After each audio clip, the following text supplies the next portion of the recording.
Deep down in the ocean's ear are some very unusual things. Unusual and often colorful. Unfortunately, very little of this ocean life can be seen. A great deal can be learned about water life, however, by studying the wonders within a small aquarium. Hey, what's going on, everybody, and welcome back to Casual Aquatics. Today I have something exciting for you, or at least I think it's exciting. I went to the CCAC auction last Sunday, and I acquired these old-fashioned 60s metal frame 30-gallon tanks. And I got two of them. Now, the person said they most likely leak. Like, they even put a note, untested, but almost zero doubt they both leak. Formerly owned by A.I. Anderson, rest in peace. I'm guessing maybe he passed away.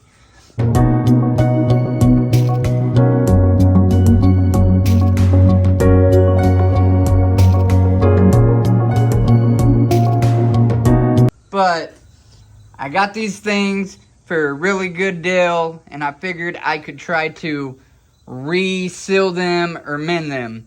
Now, I'm going to go through the process of water testing them.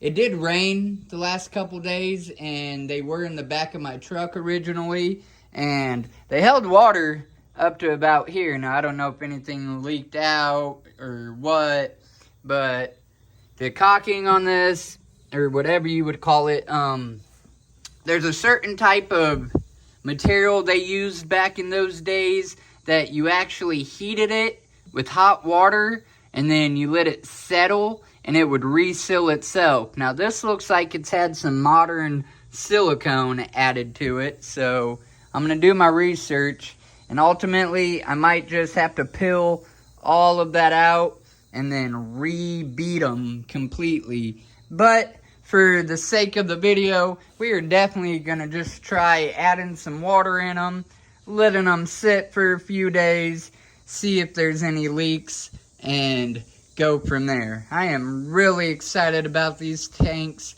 I love unique, old-fashioned, random stuff that I find in this hobby. You're always growing. You're always learning. There's always something new to excite you. And for me, it's these metal-framed aquariums. And they were, again, built in the 60s or 70s. In the 60s, I guess they had a, panel. And then towards 65 to 70s, they switched over to a glass bottom. And that's what these are. So I'm guessing they're more in between 65 and 70s. Alright, everybody, so I'm filling them up with water, and we are going to see if they instantly leak anywhere, and then over the course of a few days, we're going to see if there's any slow leaks coming out of anywhere. So, by the end of this video, we will know if they're going to hold water or not. My question for y'all to think about is, if you had one of these old school metal tanks, what would you put in them? How would you set them up? Because I have no idea what I'm going to do yet. Again, the goal is just to see if they hold water first and go from there. So let me know in the comments, if these were your tanks, what would you do with them? Would you even set them up? Would you even put water in them? What fish would you keep in them? Remember, they are 30 gallons. I guess they'd be considered 30 longs. But yeah, let me know. And also, do you already own any of these metal frame tanks? I'd be curious to learn and know. Now, ironically, this one seems pre-drilled, I guess, but the other one is not. These things look so pretty. Now, already, this plumbing is leaking So that's definitely gonna have to be replaced. But before that, like, so lower below this level right here, it was not leaking that I seen of. So I'm gonna just let that drain out below that point like it's doing, and then we'll just do a general test for the most of it. But this one, like I said, ain't drilled, so we're gonna get it all the way filled up too and see how it does.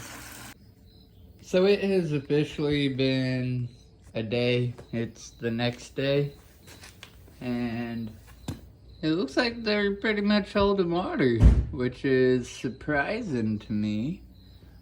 Right there, like I said, is where it finally stopped leaking, right underneath the plumbing. So all I would have to do is maybe run a new bead of silicone around that hole, get up, and I think it'll be okay. But we're still gonna let them sit for another 2 days or so before I confirm that they're holding water or not. This is the next day. This one on the left seems to be holding water. The wet spots is what was left over, still drying up from when I had the hose splashing all over, I think. I could be wrong. There might in fact be a little water going on right here in the crease of it.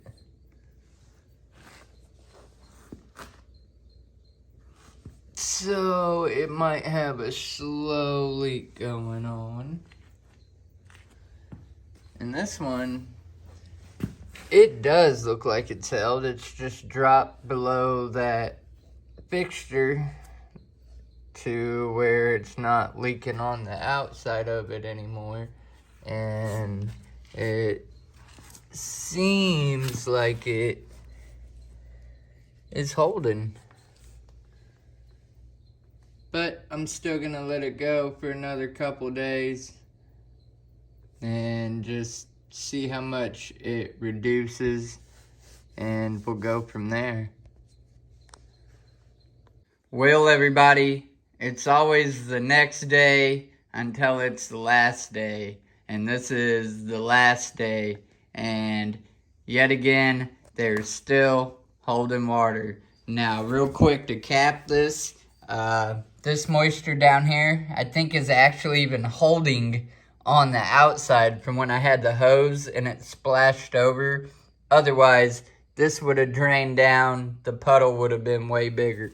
So, that one I would say definitely holds. This one is the same way. After it dropped below that plumbing right here, it stopped leaking. And for that, I think all I need to do is just re-silicone that. So that's gonna get done soon enough.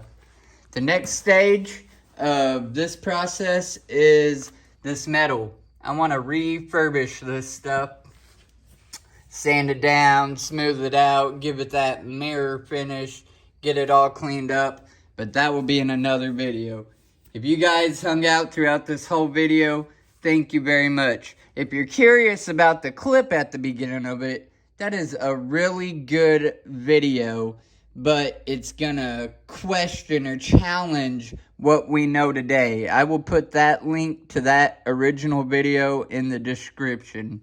As always, everybody, stay casual, and thank you very much for watching.